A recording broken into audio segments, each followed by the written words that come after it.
It really starts off with the relationships.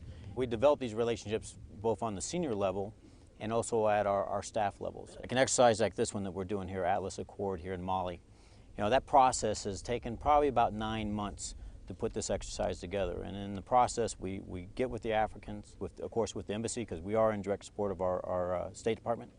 And then we start the development of a program. And so what happens when you start developing these relationships, you get confidence on both sides. And it's a slow, steady step. You're not going to change Africa overnight. And we're there to help them where they want help. When we first started coming into Africa, when AFRICOM was first set up, there was suspicion, there was hesitation on the part of many of the African nations. Seems to have been turning around.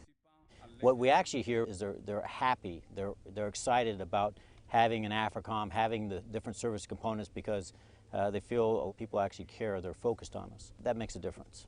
And there's some nations that do still are curious as far as what our mission is. And that's once again where the senior leader engagements and developing those personal relationships that you want to transition to organizational relationships become so important. What is the strategic impact of U.S. Army Africa? You can talk it all for, take a look at here, trying to build a capacity so they can provide humanitarian aid via airdrop. Because let's face it, the infrastructure is not that great in a lot of places in Africa. For the Africans to be able to take care of that mission themselves and be self-reliant, that has strategic impact.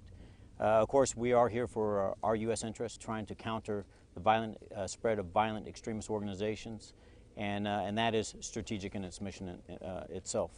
There's a lot of areas. I mean, you can go from the humanitarian side of the house all the way to the operational side of the house. It all has an impact. What happens in Africa will affect the rest of the world. I mean, there's no doubt about it. Sir, what is your biggest challenge?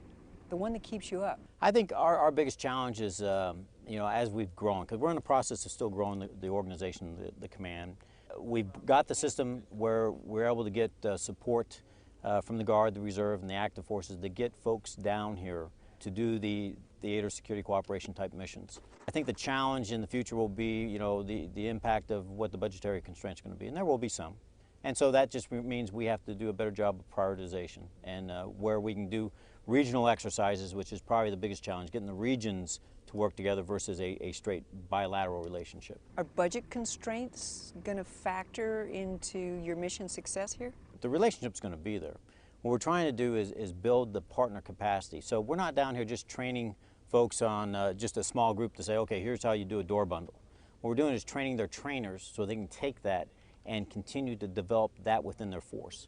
And that doesn't take us being there.